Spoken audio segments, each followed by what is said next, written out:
In this game, there is one thing I hate more than anything else, and that is moving villagers. On a completely unrelated note, let's go move some villagers. First things first though, I need rails, so we're gonna have to visit Loom's iron shop here. What are the prices like? 32 diamonds. Are you... Are you kidding? That is 1 diamond for 9 iron. She's lucky I don't have my ender chest. There we go, this should do the trick. Oh, broken apple. Speaking of naming things, I've finally gotten around to like naming all my tools and armor and stuff. So if I've just slowed down the video here if you care about that. I don't know. I know a lot of people don't, so I'm not going to spend too much time on it. But yeah, let's be unhappy right now. I left my diamonds in here. Okay, there we go. That voices my displeasure. So yeah, hang on a minute. That shop's not registered. Hang on. This is that's the moss hunt thing from like a month ago. That shop is selling things illegally.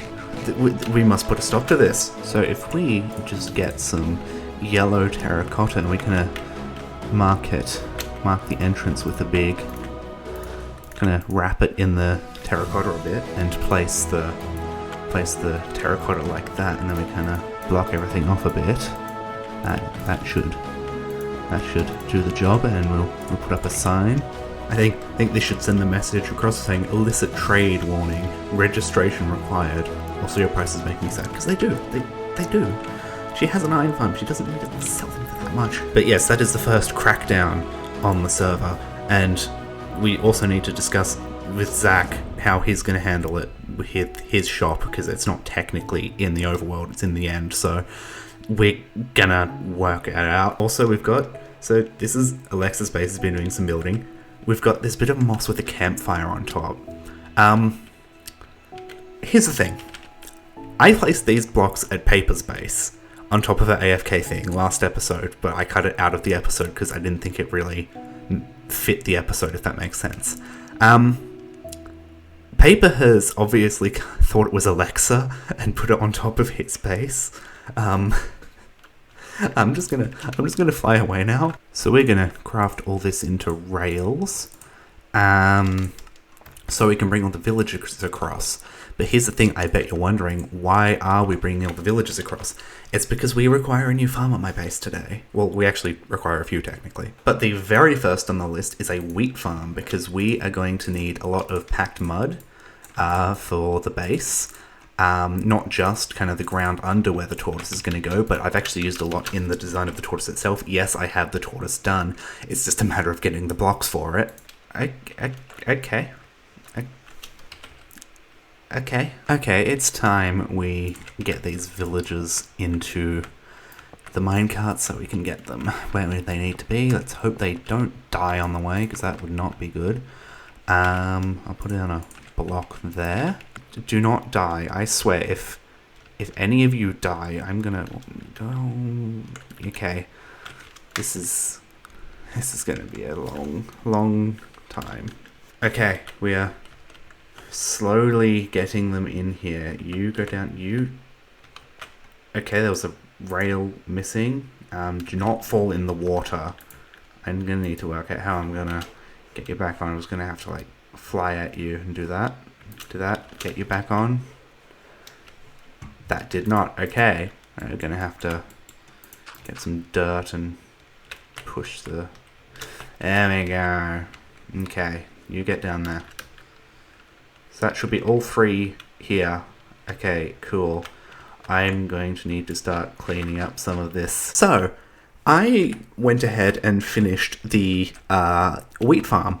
So we now have a fun wheat farm. Look at these wheat farmers. So yeah, what's really cool about my wheat farm is that it actually makes bread.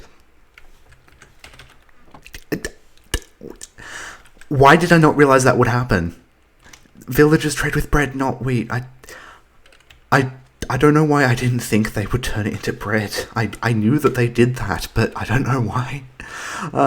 Okay. So how much bread have we got now? This is we have 8 stacks of bread.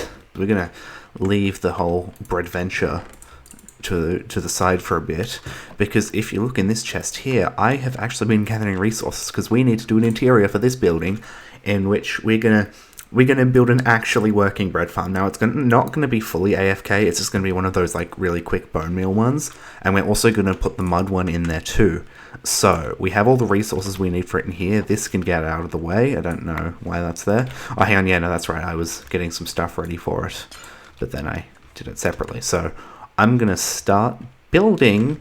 So yeah. So I did exactly what I said I was gonna do. You know, I built the interior for the building I'm standing in front of now. I may have gotten a little carried away and done probably about 90% of the interiors for the kind of this side. So let's start with here. This room I haven't done. Okay. I'm trying to make a point here. This kind of undermines the point when I show you a room that I haven't done, but trust me, I have done a fair bit. So we come up here and we've got this is our seed converter. So bone meal goes in these dispensers. Any farms I'm making today will be linked in the description. So yeah, I've also got a very rudimentary composter here that's empty at the moment, but you can see I've been doing a lot of stuff, because if you come up here, we have our mud maker as well. This is a Neil Mango design. I absolutely love it. It's really cool. Yeah, so I didn't design this redstone, but the redstone you're about to see I did, and it is flawless, okay? But as you can see, I have been working on getting a lot of packed mud where... Oh, hang on. I forgot. I moved it away from here. Well, yeah, it's not here. Okay, so... And also, if you want to go back down to the previous level, you kind of just drop down like this, which is cool. We're going to come back to that building in a second. Here, I haven't done a full interior. We've just got a whole bunch of chests for the cactus farm, because if we come up here, we've got very simple cactus farm there. That's supposed to be very passive. Like, I'm not expecting great things.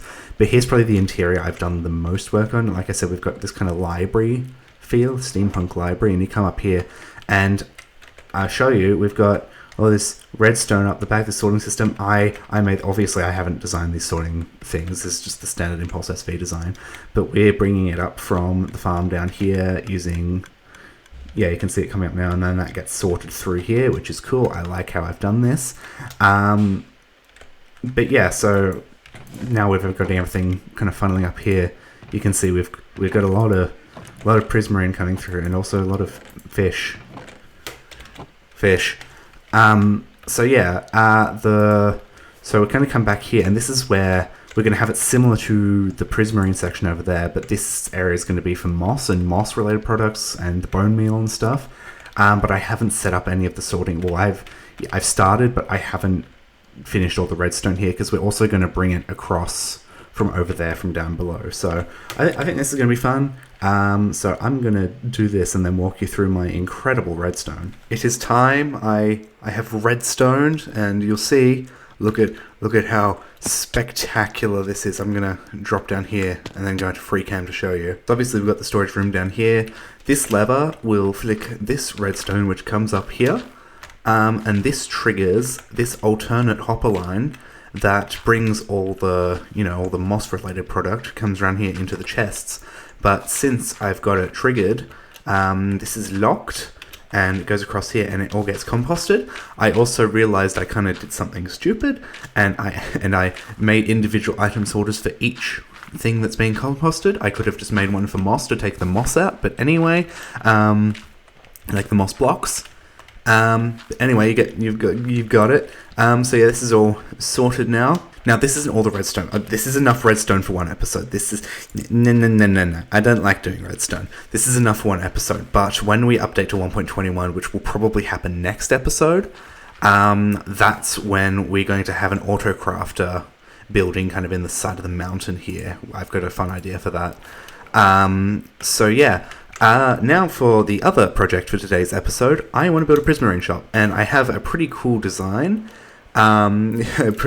Pretty specific premise I want to go with. I've got all the resources for it, and I'll show you where we're going to build it. So right in this little bay here, kind of got like this little lagoon.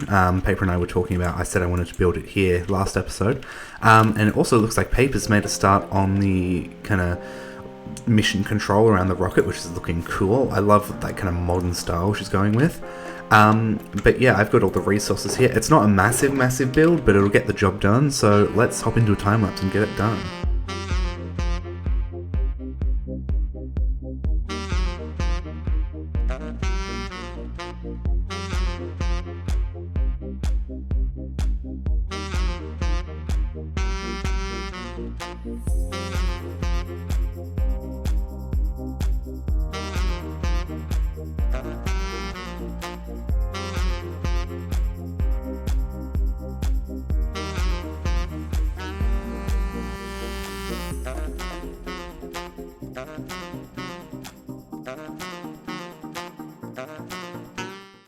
So here is the Prism. Now, when I was thinking about what I actually wanted to do for a Prismarine shop, one thing immediately kind of came to my mind. So, you know, we've been experimenting with the kind of few of the different punk subgenres with building. We've got atom punk there, we've got steampunk / diesel punk back at my base.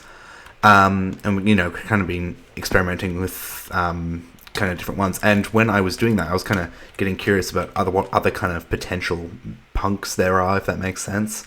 Because obviously there's, you know, cyberpunk. You've got Pearl on Hermitcraft with her, what is it, solar punk, which also actually has a lunar punk counterpart, which I really like, which is really cool. Anyway, I then got to hydropunk, which is like, if you don't know what like the kind of naming convention for the punk ones, it's like whatever the almost power source is for whatever you're building.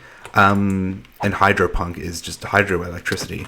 So I started coming up with a design that was kind of in that hydropunk style, which we can kind of see we've kind of got down here.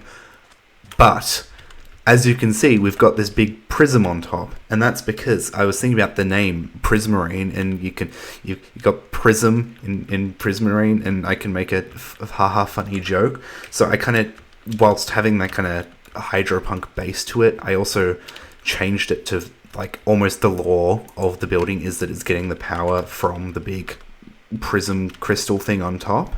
It's kind of rough around the edges because I've never really built in this style before. But yeah, I really like the gradient I've managed to get. I've also got some deep slate copper ore in here. I was briefly considering doing deep slate diamond ore, but like would that be too extreme? But that again, that is kind of the thing, something I do. So I might consider it. But yeah, so we haven't actually got an interior yet, or a way to get up to it without an elytra. Sorry, all members of the server who don't have an elytra, you tough luck, I guess. So we actually need to. We're not going to do like proper interior. I'm just going to put some chests up here and kind of, yeah. And you know, we'll have where you can buy it, and we'll set all that up right now. So I'm going to show a magic trick ready. So we've got the door, you know, empty interior. If we kind of step back and if we close the door and then we open it again, there we go. So we've done, I mean, like I said, it's not a crazy interior, but it does the job. And we've got some stock in. I mean, it's not a great deal. Mainly, I have more at my base. I just can't be bothered crafting it all up right now. Also, Dark Prismarine, I'm not putting it on sale just yet because I haven't got a good source of black dye yet. I'm thinking I'll probably build a Wither Rose farm at some point. But yeah, that's where we're at the moment with this. Did you notice how my magic is also incredible at changing it to nighttime and being rainy? Wow. There is one last thing we have to do before we can officially open though, and that is register the shop here at the shop registry, because we're a good citizen. We actually... Oh, why is there... The Moss is taunting me. Mr. Moss still isn't here. Very, very sad. So we're going to grab this book, and I'm going to fill in all the registration information. So that registration is officially done. So it is now open for business. But yeah, with that, I'd say we're about done with today's episode. We've done a fair bit of stuff. We've done the prism here, and we've also done some redstone over at the base. So yeah, thank you for watching today's episode. I just realized there's probably going to be a prank put in here somewhere at some point, isn't there? Probably. But yeah, thank you for watching today's episode. If you enjoyed it, please leave a like and subscribe to all that fun stuff, because next episode can go one of two ways depending on whether 1.21 the server's updated yet or not. We're either going to be doing some trial chamber stuff, blind by the way, I know very little about them, or we will be doing some more base building, and we're going to be building the big tortoise. That's the next part I need to build. So yeah, thank you for watching, and I'll see you in the next one if you choose to watch it.